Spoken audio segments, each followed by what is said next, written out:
please stand and sing with me. We got a good thing going on around here. We got a good thing going on around here. You can see it on each and every face. There's a sweet, sweet spirit in this place. We got a good thing going on around here. We got a good thing going on. We got a good thing going on. We got a good thing going on. We got a good thing going on around here. We got a good thing going on around here. We got a good thing going on around here. We got a simple message, says so much, filled with happiness and love. We got a good thing going on around here. We got a good thing going on. We got a good thing going on. We got a good thing going on. We got a good thing going on around here. We got a good thing going on around here. We got a good thing going on around here. We got happy people doing happy things, and every day we love to sing. We got a good thing going on around here. We got a good thing going on. We got a good thing going on. We got a good thing going on. We got a good thing going on around here. Good morning, Unity of Columbia. We really do have a good thing going on around here, don't we? And it's nice to see all the sweet, sweet smiles on your face. So you're very important. Your presence here is very important. You add that energy and that love that you bring into the sanctuary. All of you online, add to that consciousness that we're spreading around the world, that consciousness of love, peace, acceptance, and unity. So we're welcoming all of you today. So please now stand and greet your neighbor. And you can say, I love your sweet smile.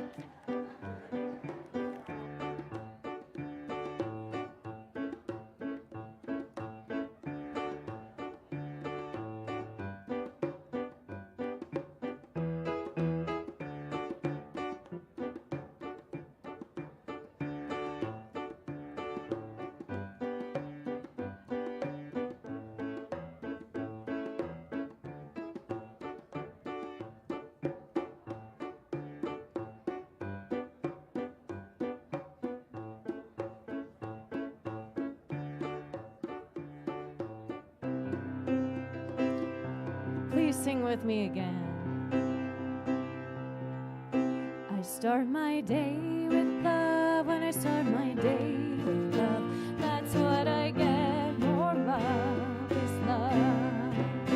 I start my day with love. When I start my day with love, that's what I get more of is love. Love, love, love.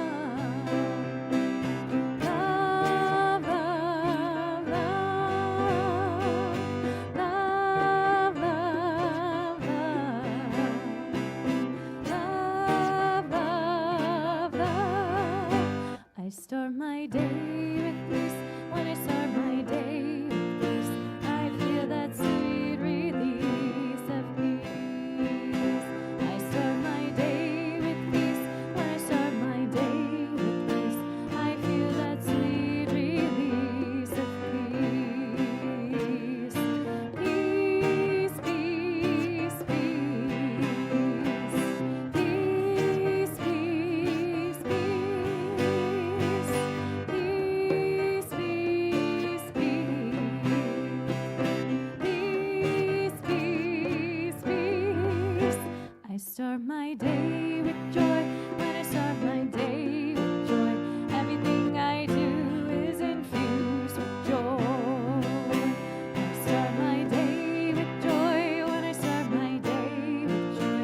my day with love, when I start my day with peace, I start my day with joy, and I feel that sweet relief.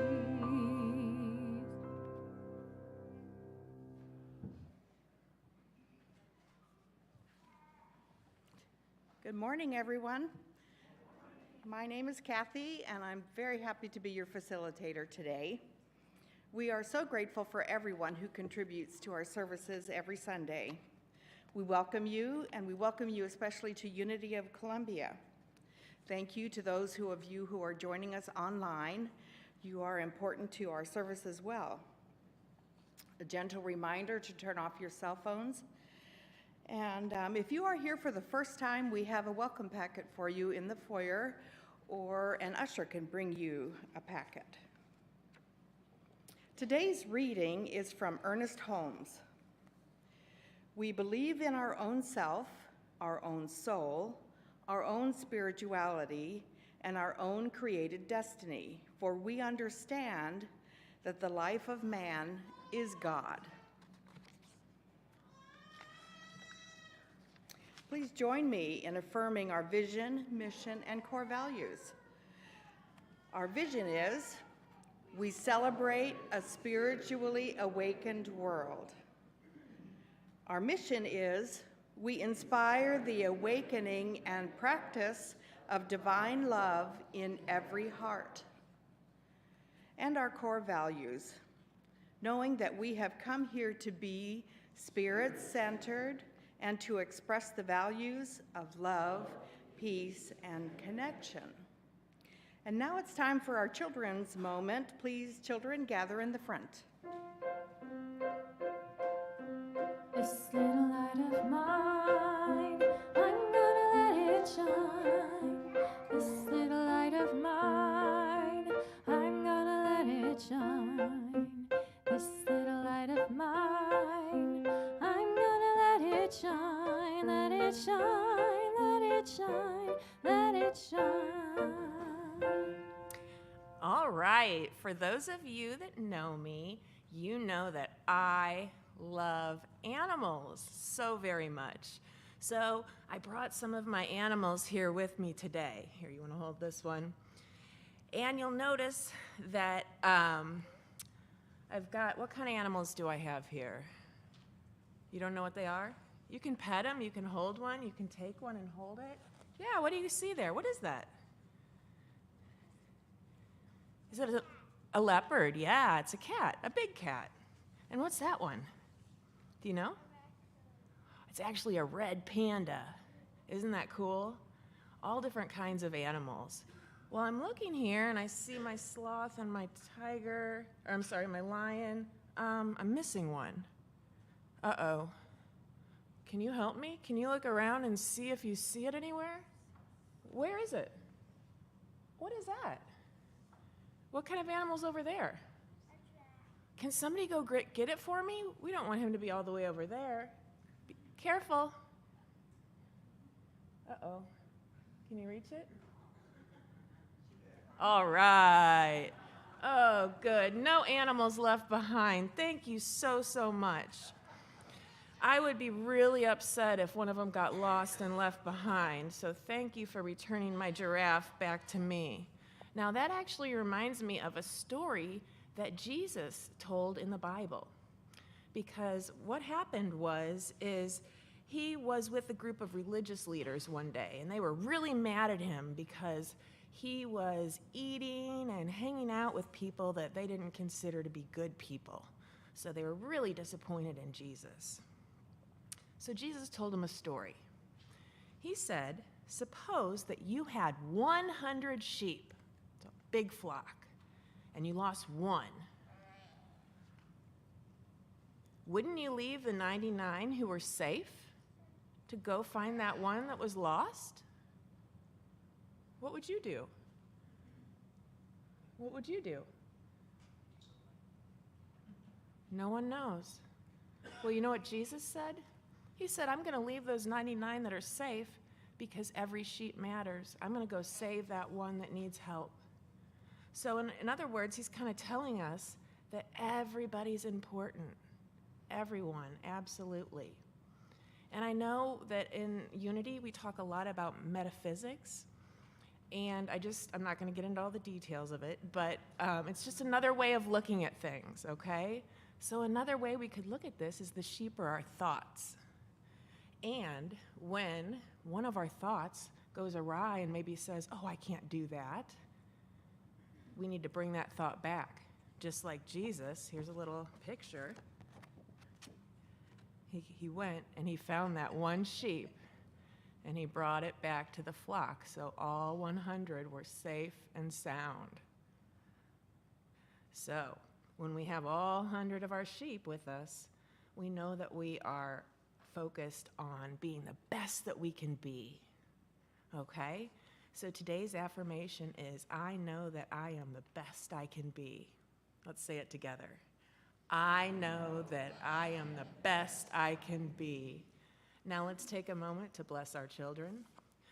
We love you, we bless you, we appreciate you, and we behold the Christ you are. Thank you. If you want to take them with you, you can, and bring them back. This little light of mine, I'm gonna let it shine. This little light of mine, I'm gonna let it shine. This little light of mine, I'm gonna let it shine, let it shine, let it shine, let it shine.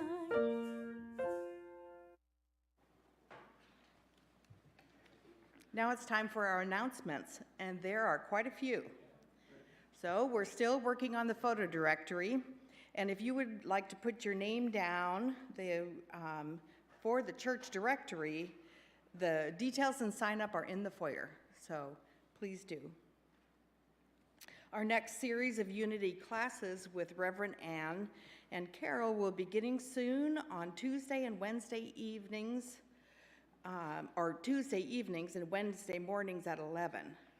So information on that is also in the foyer if you would like to sign up and order a book.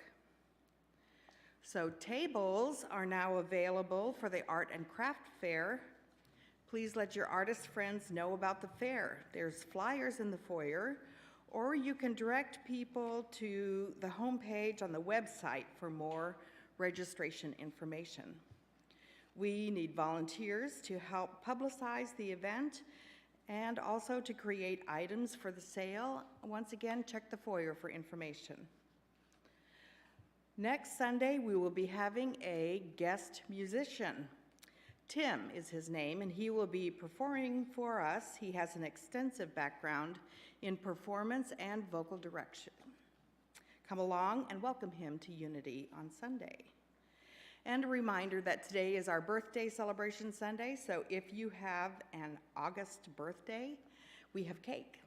So come join us after the service. Our daily word for today is inner peace. The peace of God is mine to live and mine to share. Peace flourishes in my awareness of the divine presence within. Flowing from my spiritual center, peace calms my emotions, clarifies my thoughts, relaxes my body, and radiates to everyone around me. If peace eludes me, I open myself to anything that may be blocking its flow, and I invite it to come forward for healing. If I am holding on to resentment or unforgiveness, I pray for the willingness to forgive, affirming, divine love through me forgives and releases all bitterness. If fear and worry seep into my thoughts, I remember God is the only presence and power active in the universe, affirming faith dissolves fear and restores peace. I align my thoughts and feelings with God's indwelling presence to live ever more peacefully. Our Bible verse is from Romans chapter 14. Let us then pursue what makes for peace and for mutual upbuilding. Think on that quietly as we prepare for meditation.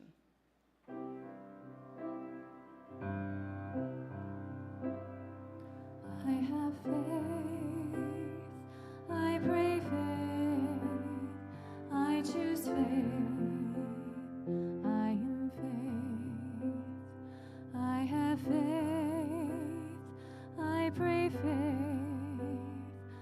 I choose faith. I am faith. I have peace. I pray peace. I choose peace. I am peace. I have peace. I pray peace. I choose peace. I am peace. I have love. I pray love. I choose love. I am love. I have love. I pray love. I choose love. I am love. I have joy. I pray joy. I choose joy. I am joy. I have joy. I pray joy. I choose joy. I am joy.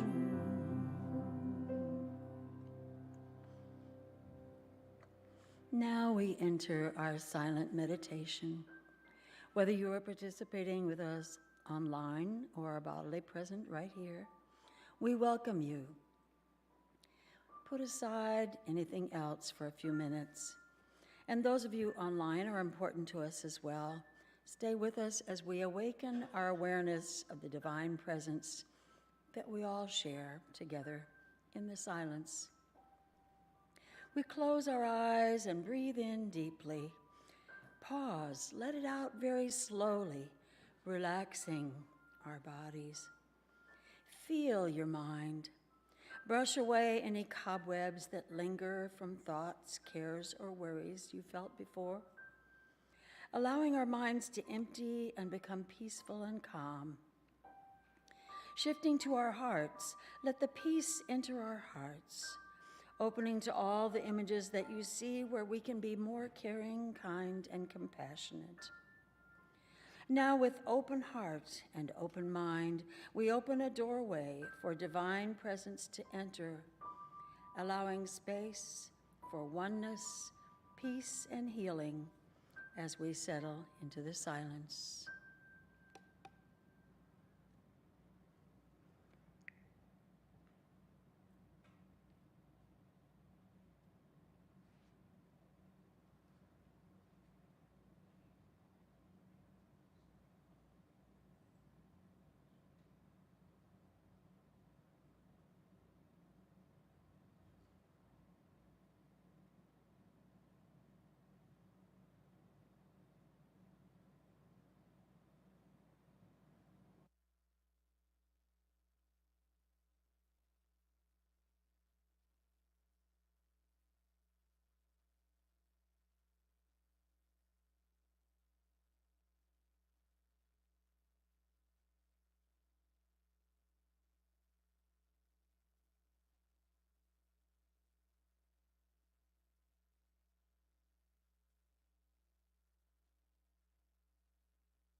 As we awaken gradually from our dreaming, visioning, prayer space, we slowly open our eyes and take a deep breath, relaxing into the oneness of spirit that is in us and all around us.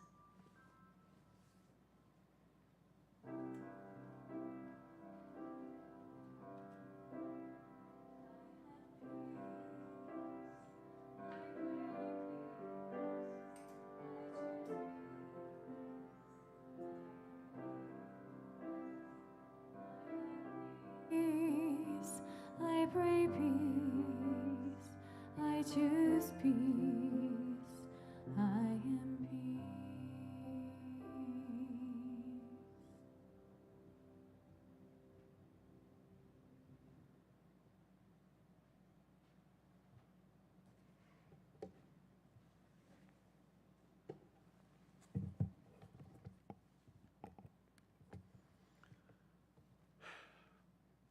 Good morning. The common fact is that you and I appear to be separate entities. We differ in color, size, and shape. Differences in ideas, taste, and prejudices mark us as unique individuals to be reckoned with. Beneath this apparent division, however, hidden deep within each of us, is the realization that there is one infinite consciousness. And as Christ Jesus and other way showers confirm, we are all that omnipotent, omniscient, and omnipresent, ever-perfect, infinite power. But we often forget it. This is the closely guarded secret of our life during this incarnation, that we are all caught up in a divine masquerade. And all we are trying to do is to figure out how to take off our mask to reveal our pure, perfect, infinite consciousness within. We wear many masks, but the one which does the most damage is our mask of self-deceit, which makes us believe that we are separate entities. Fortunately, infinite consciousness will ultimately not allow us to forget that we are all one.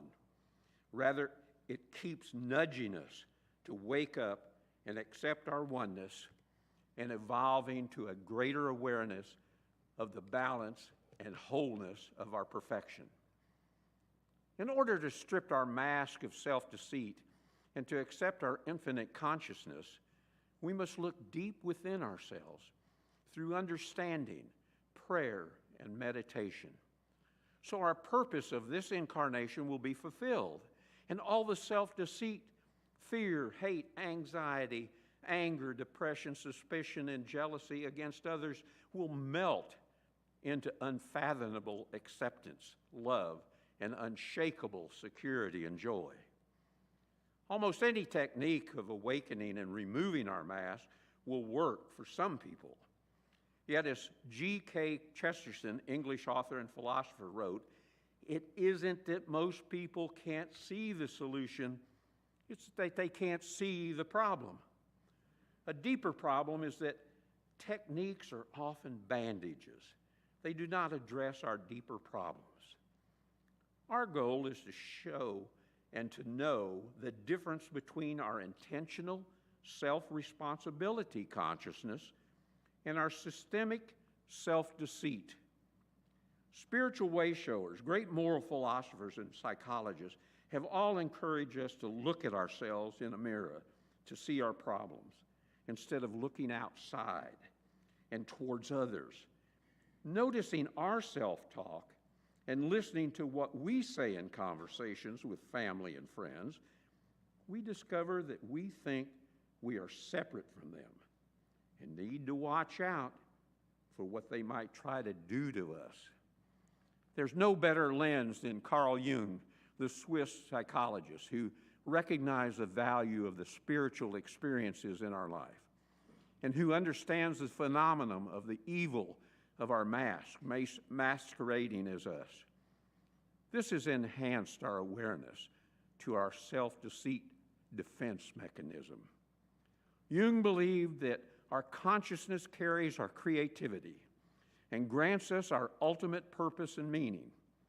It links us as the divine and represents all we can be and become if we acknowledge and accept our unity, perfection, and wholeness. In undergraduate school, I had a very uptight but brilliant economics professor, Hayden Galati, who had a saying that I have used for over 68 years. He would say at least once per class and day, "Ladies and gentlemen, take off your rose-colored glasses and look at life as it truly is." I've always tried to live by that simple statement. Rose-colored glasses and self-deceit mask make for darkness and chaos. The problems we diagnose wearing our mask are often blamed on the world, another person, or some group. We are often sure the source of our upsetness comes from what someone else said or did. We never seem to notice that While the characters in our lives may change, the plot of our story is replayed over and over as we claim to be the innocent victim of all our troubles. There is more than a bit of Larry David, you know, from the TV comedy Curb Your Enthusiasm, residing in all of us. We are sure everything would be all right if everyone just behaved according to our rules. We can go through our life like Larry did, having an external focus, lasering in on what others are doing to us is wrong and evil, while learning nothing about how to have a life with more grace and internal freedom. In his theory of moral sentiments, Adam Smith, the famous Scottish philosopher, pointed us to an underlying problem. Smith explained in Self-Deceit is the fatal weakness of mankind, the source of the disorders of human life. Smith observed that why our self-deceit can be such a lasting destructive force, simply it is just too disagreeable to think badly about ourselves. We are so sure we are right, and if our certainty makes us miserable, so be it. It's better to be right than happy, seems to be a code of living for many of us. Stubbornly, we don't want to see ourselves the way a morally neutral observer would see us. Smith writes, "So partial are the views of humankind with regard to the propriety of their own conduct, both at the time of action and after it, and how so difficult it is for us to view it in the light in which any outside, indifferent spectator would consider it." Smith observes, if we saw ourselves in the light in which others see us, or in which they would see us if they knew our entire story, a reformation of our actions would generally be unavoidable. We could not otherwise endure the sight of who we truly are. Yet we say in defense of our self-deceits, well, others have their own mask and self-deceits. In any case, such truth-seeing is really difficult. Along with our self-deception comes the resistance to accepting that we have a problem, because we just know that we are so lovable and right. Contemporary philosophy professor emeritus C. Terry Warner provides some of the most leveraged ideas for those eager to overcome self-deceit. In a collection of academic papers published by Warner, he lays out the intellectual foundations of his theory of self-deception. Warner tackles the issue at the heart of self-deception. We regard our negative emotions as a condition provoked or aroused in us by others. "You're the one who makes me angry," we constantly admonish another person or some issue. As Warner writes, anger is just one example of emotions where we have reversed cause and effect. Warner explains that the angry person sees themselves as a victim, is being caused to be angry, and merely responding to a threat wholly independent of their wish or will. In summary, Warner rejects the assertion that we are not responsible for our false interpretation of reality. By our self-presentation, we make the claim that they, the other, is responsible for what we are suffering, and thus we bear no responsibility for it. We present ourselves as passive in our offense-taking and accusing attitudes. We present ourselves as only responding to the circumstances, as only simply reacting to what is being done to innocent us. Warner's cure requires some bitter medicine as we uncover our own self-deceit. Yet the treatment turns positive as under all our caked-on mud, the best of our human nature is revealed as we subtract our self-deceit and deception by adding our intentional self-responsibility consciousness to making our life choices. What moral philosophy could be more helpful than those of Adam Smith and Warner, who remind us that we have a mind, that we can make different and difficult choices, and they are all our choices to make. Both Smith and Warner point to us to consider our resistance to suggestions that reality is other than how we see it. When we are self-deceived, we mentally justify our thoughts and behaviors to a dark place in our material minds, where misfortune and excuses are born and abide. With each justification, we construct what we think is our airtight justification for our misconstrued interpretations of reality. Smith observes, rather than see our own behavior under so disagreeable an aspect, we often foolishly and weakly endeavor to exacerbate anew those unjust passions which had formerly misled us. We endeavor by artifice and wild imaginations to awaken our old hatreds and iterate in the present our most forgotten resentment. We must overcome our current inertia and actually exert ourselves for this difficult purpose, for we know the truth of any issue or situation or choice. Thus, by preserving its injustice merely because at one time we were unjust and because we are ashamed and afraid to see that we were. So we continue further into the darkness of deceit.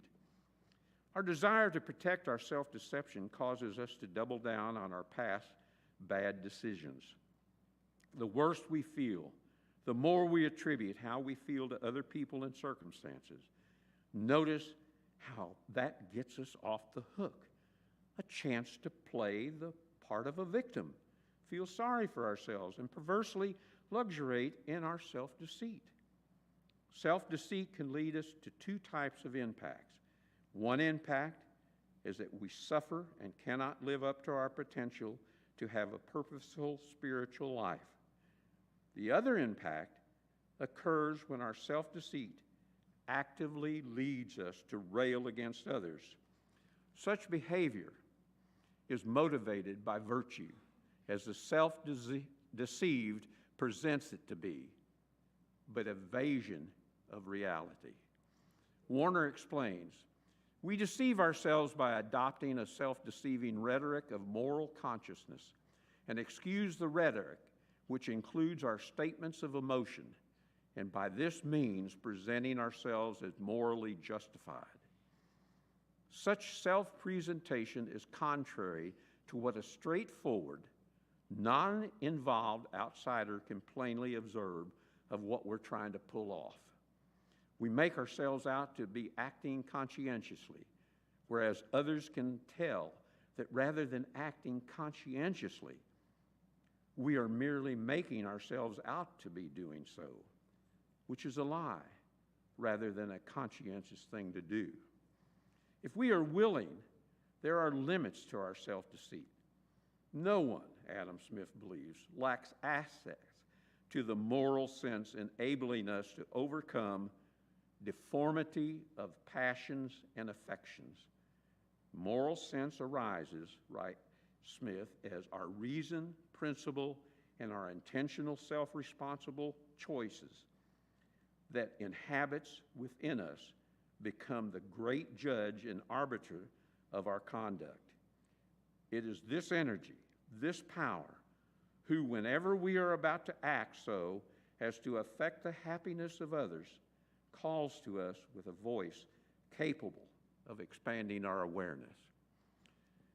We are but one of the entire multitude of humankind, and in no respect better than any other in it, except in our acknowledgement, acceptance, and activity of it. Christ Jesus often said, we are all one, and one with the infinite consciousness source. That when we prefer ourselves so shamelessly and so blindly to others, we become the proper objects of resentment, abhorrence, and hatred.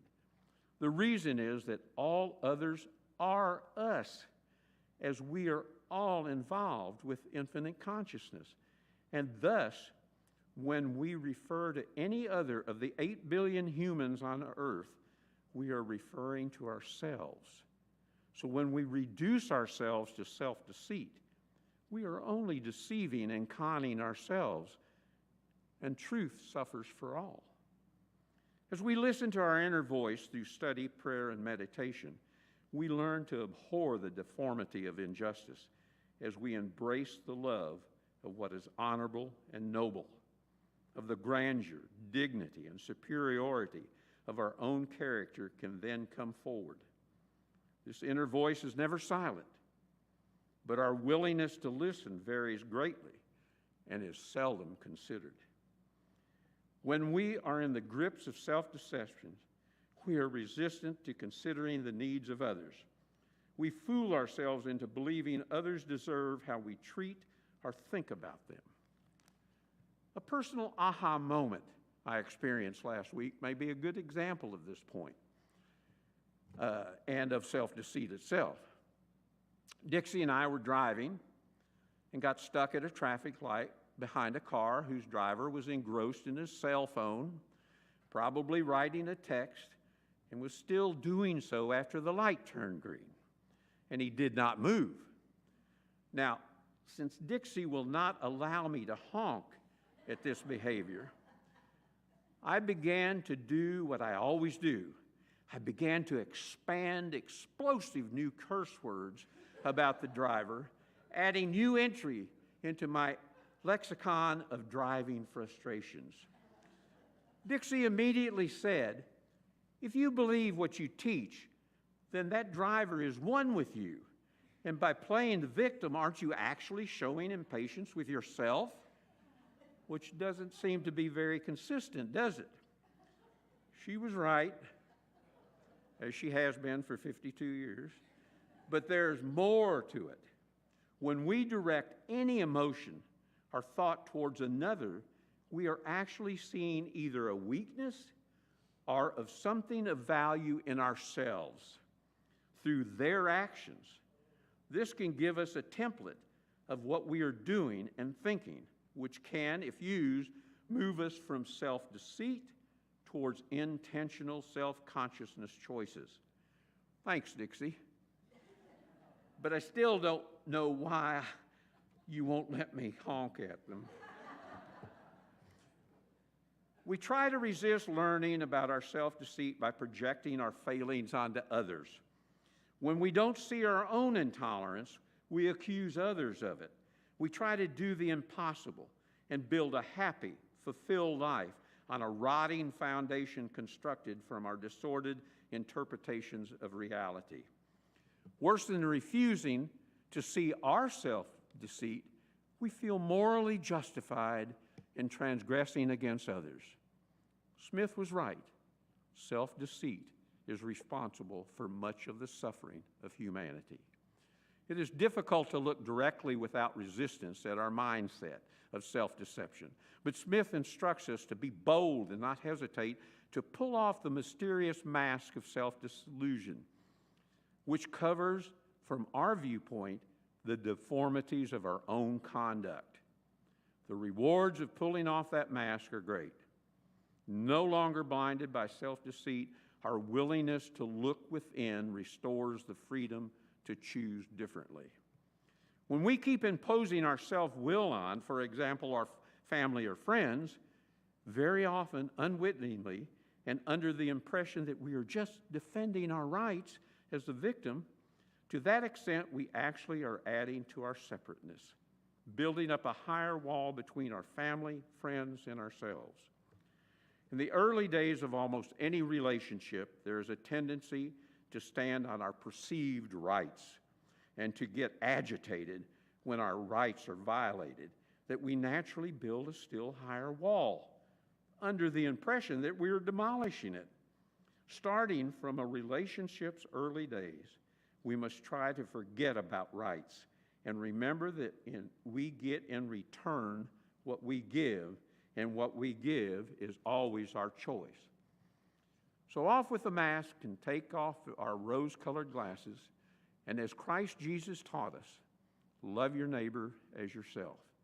And as through incredible spiritual growth and scientific discoveries have shown, we are all truly involved from one infinite consciousness. And that is our purpose during this incarnation, to continue to perfect this eternal evolution. And we can't do it if we keep our mask of separations on. Finally, I want us to take off our mask and rose-colored glasses for a minute. Look around at everyone in the sanctuary or at home for those online and ask yourselves, what is it I like or love about me that I see in them, my other self? And what is it I see that I don't like about myself in them? And what do I need to do to change that part of myself? This will be a better, more perfect world when we can look at ourselves and others and see only God's infinite consciousness beaming back at us. And so it is.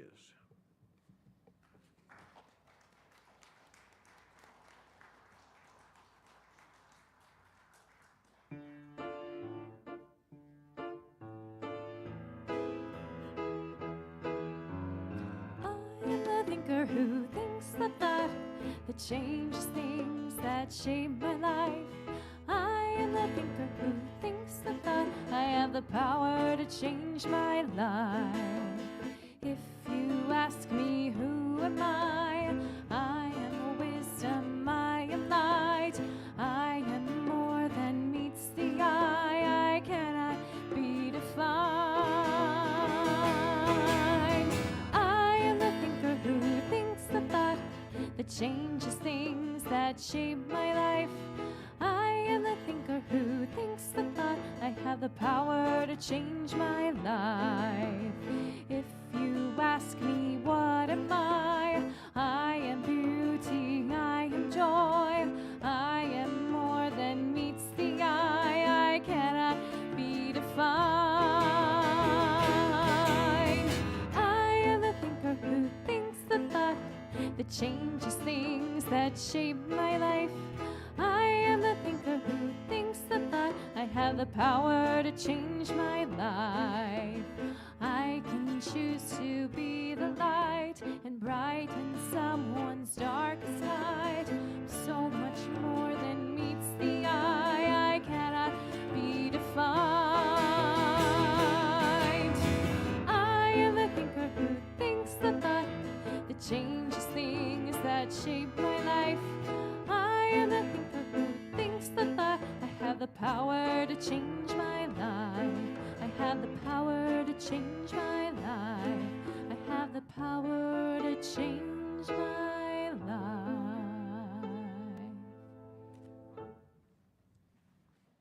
Thank you, Bill.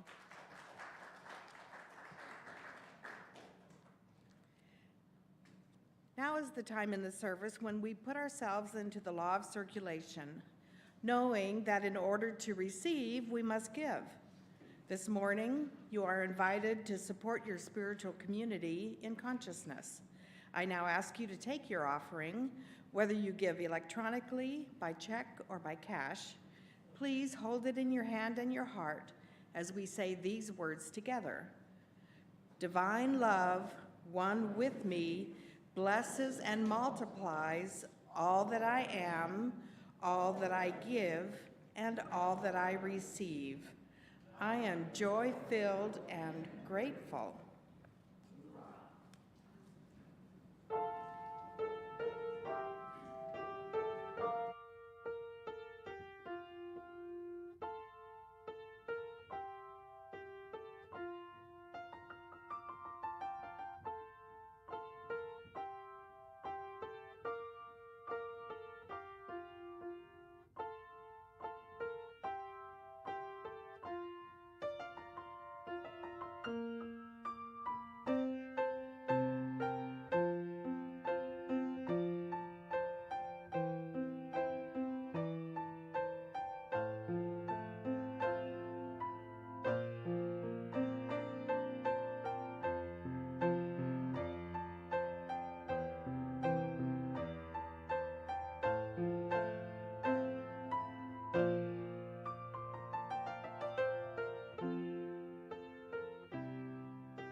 Thank you, Judy. That was beautiful.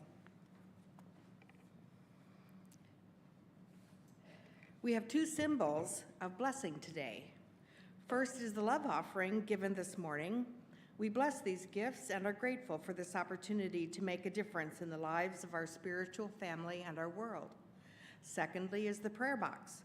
We expand our awareness that we are expressions of God, and we receive an abundance of all that we need to fill our soul's purpose. Now is the time in the service when we hold others in prayer. Please speak your loved ones' names aloud so that we can collectively hold space. Ron and Gloria, David, Libby.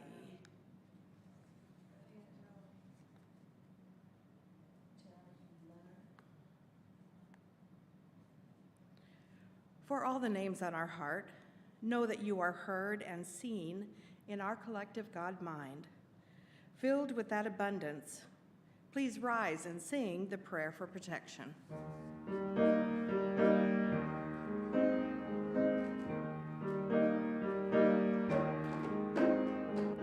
God is here, the light of God surrounds us. God is here, the love of God enfolds us. The power of God protects us. The presence of God watches over us wherever we are. God is.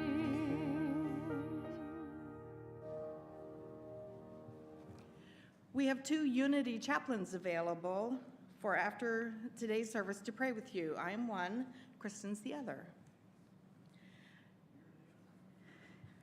As you move into your week, let's focus on aligning our thoughts and feelings with God's indwelling presence to live fully, sharing peace and love.